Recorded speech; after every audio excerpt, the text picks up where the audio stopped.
Kia ora whānau, ko Ngārita Sukupa toku ingoa, kei te haria hau te taha o te hukarere. Ki runga nei e ua ana, nā reira kia koutou mā kei te koanga, ko e haere ki waho. Ki raro nei ahua ua ana, engari e whiti mai tonu te rā, ki raro nei. E whiti mai ana tamanui te rā, nā reira pai ana ki te haere ki te kaukau. Ki raro nei ahua he orite ki tēnei wāhi, nā reira, ka pai. Kia ora! Oh my gosh! Kia ora tātou, ko te rāpare i tēnei rā. Koenei ngā tohu huarere mō te wā, nō reira. Ka tere whā, haere ai. He āhua, kei te māringi te ua, ki konei, marshmallow pia. And then, he pērā tonu i tēnei taha o te motu. Kei te whiti mai te rā ki konei. Kei te ua... Wait. Kei te whiti mai te rā ki konei. Ka huri tātou ki te tai tonga, arā ki te wai paunamu. Kei o tautahi, kei te māringi te ua. Me ētahi uira. Kei te papai te whaititiri.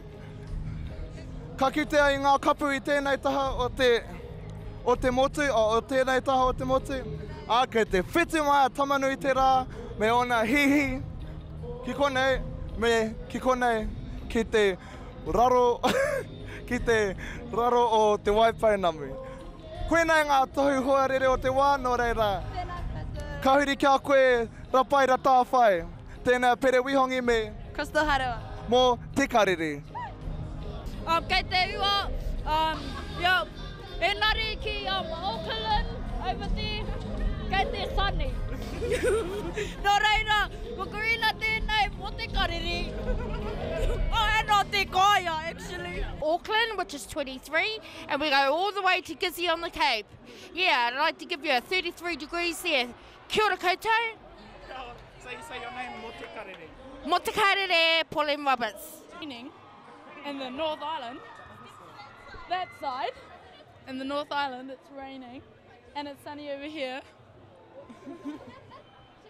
And then if you can see on the South Island, it's thunderstorms, and sunny and cloudy. And when you say your name, Mō te karere.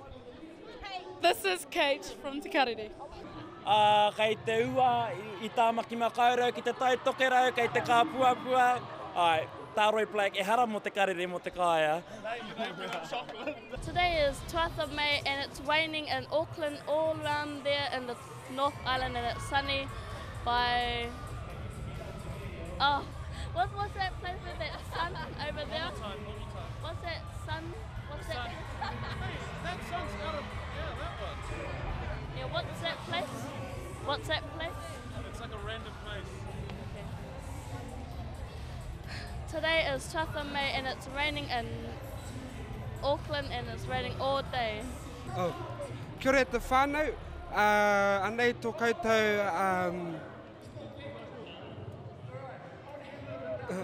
hukarere mō te rānei, mō rāpare. I te akarana, ko tai te ua, ko heke mai te marangai. I te taone o Tauranga Moana, ko te urunga mai o te rā, ko heke mai te... I don't know. What am I doing? I can't see this. Huh? And we can't look at the TV. Can we look at the TV? You didn't say that. You can. Oh. Oh, we can look at the TV now. Oh. You guys, you have to look at the camera. Just do it. Oh, okay. Kia ora te whānau, anei tō hukarere mō tēnei rā. Ko timata mai ki te taone o Kaitaia. Ko heke mai te ua, te marangai. Neke ki akarana, ko heke te ua anō. Ai ki hamurana, kirikiri roa, ko heke mai te ua anō. Ki Taranaki, kua whiti mai te rā, ara i te atanei, kua whiti mai te rā. Ara i tētahi haora, ko heke mai te ua anō, no reira, koina tō koutou hukarere mō tēnei rā. Kia ora, ko Hurihanga Paraha tuku ingoa no te karere.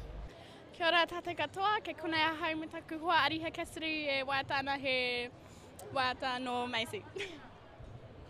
Do we gotta go now?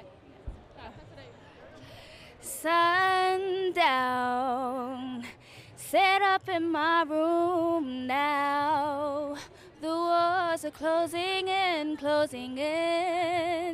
borderline insanity I keep up in my head.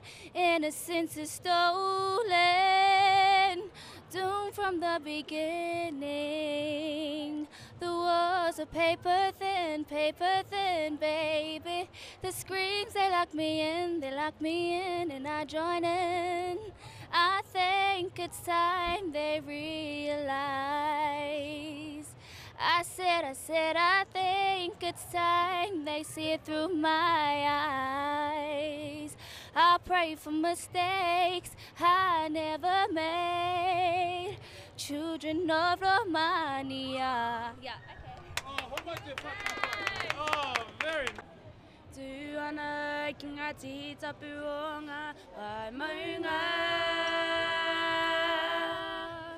Ko te whare tapu o ngā puhi. Ka titiro, ka whakaro, ki tōna mā kua mai ki au e. Ano, te atahua. Whenua nei he whakarongo ana maua ko taringa ki te reo o ngā pui. Parika ki te taringa, parika ki te whakarongo atu. A koe ti rere no yo katia ki te ako, ki te reu te kainga, ka taia ea, ka taia koa, ka taia ea, ka taia koa. Tu ana ki ngā te tapu o ngā maunga, ko te whare tapu o ngā puhi.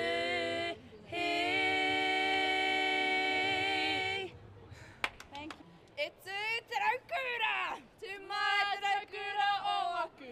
Mahianga tupuna, te mahi waiata poihaka. Mō te reo Māori, te reo rangatira e. Tū ake, tū maia, kua